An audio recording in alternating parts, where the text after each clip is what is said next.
दोबारा प्यार हुआ नहीं फिर? नहीं। होगा या नहीं होगा? नहीं हो सकता।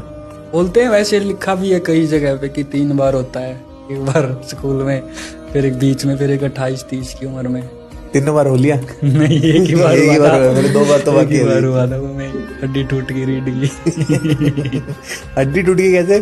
कुछ चीजें ऐसी होती हैं हमारी लाइफ की, हम ही जानते हैं। हमारे आसपास की चीजें, हमारे लोग, उनको पता ही नहीं होता कि उनके साथ क्या चल रहा है, क्या बीत रहा है। कुछ चीजें मैं जानता हूँ। जो मेरा छोटा सा कमरा है वो जानता है। मेरा तकिया वो जानता है। वाह, तो तकिया इसलिए टाइटल है। तकिया भी आप बीती है फिर। हमारे गांव में होती हैं कड़ियाँ छत पे। अब तो हो गए पक्के घर। बोलते हैं ना कि अब तो रिश्ते कच्चे हो गए हैं, घर पक्के हो गए। पहले घर के थे, रिश्ते पक्के टूट जाते हैं। लिरिक्स निकल आते हैं मुझसे। रो नहीं सकते सबके सामने, ये बोल देते ना तो लड़का है भाई।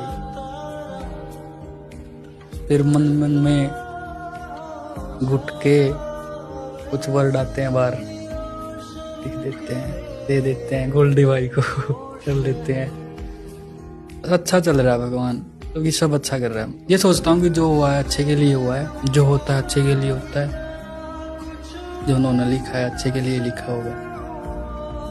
माँ बाप खुश हैं अब। मुझे अच्छा ये बताओ, जैसे दिल टूटने के बाद आपने स्याही जैसा गाना दिया, क्या मतलब हिट गाने लिखने के लिए दिल टूटना जरूरी है? ऐसे सैड गाने लिखने के लिए दिल टूटना जरूरी है? जहाँ तक मैं अपनी बता सकता हूँ, किसी और को तो क्या बताऊँ कि कुछ कलाकार होते हैं जन्म से, वो बचपन से ही करते हैं, लिखते भी हैं, सब कुछ कर लेते हैं।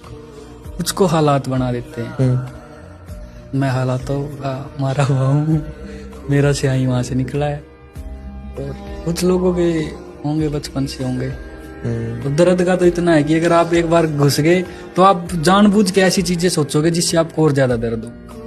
अगर आप रो रहे हो ना, तो आप चुप नहीं हो सकते। आप और ऐसी नेगेटिव चीजें सोचोगे कि मैं और रोऊं और रोऊं और रोऊं। मेरे लिए तो फायदा है।